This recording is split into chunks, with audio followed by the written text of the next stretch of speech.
In warm climates, pepper plants are actually perennials, growing, flowering, and fruiting year-round. Here, not so much. The onset of fall signals the end of my pepper plants. And traditionally, the grower, backyard or commercial, cuts their pepper plants down only to restart the entire process again from seed in a couple of months. Hi, I'm Jeff from the Ripe Tomato Farms, and welcome to another episode of the Garden Quickie, where in 2 minutes or less, we tackle the most important growing questions of the day. And today is all about overwintering your pepper plants. Overwintering your pepper plants is done in 3 steps: pruning, digging, and then replanting.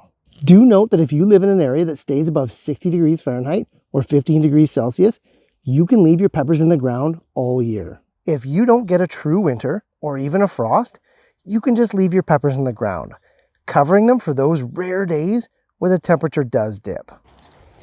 For the rest of us, it's time to get to work. First up is pruning, and you want to be doing this about 3 to 4 weeks before that first fall frost date. The goal here is to remove the bulk of the stems and foliage without killing the plants. For all but the branchiest of varieties, I take them down to a maximum of 1 to 2 nodes above that first Y. Let me show you what that means. Pepper plants branch off in a series of Y junctions, known as nodes. At level 1, we have the initial node.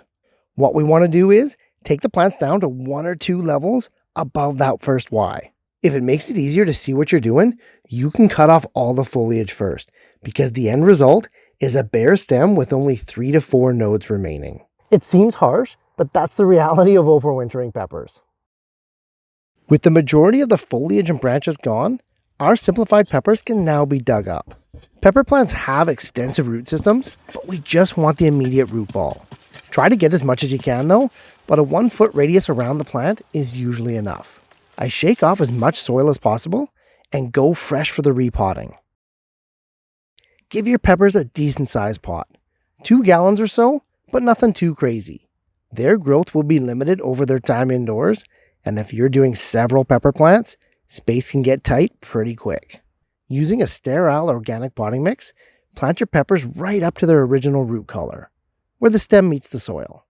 As an aside, I also take the time to spray these guys down with a natural soap insecticide, because aphid and pest outbreaks are not only common, but they're also severe with no natural pressures to keep their populations in check indoors. If the soil is quite moist, no need to water right away.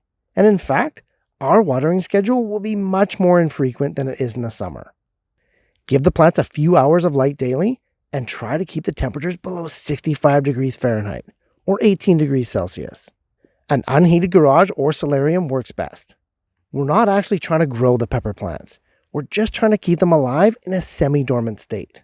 Water the plants once a month or so, and prepare for replanting outside at least 3 to 4 weeks after your last spring frost, bringing you full circle to the satisfaction of overwintering your pepper plants.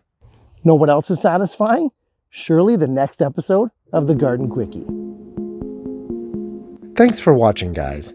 And hey, if Garden Quickies are your thing, be sure to click on this playlist here as we explore and solve more growing issues in 2 minutes or less.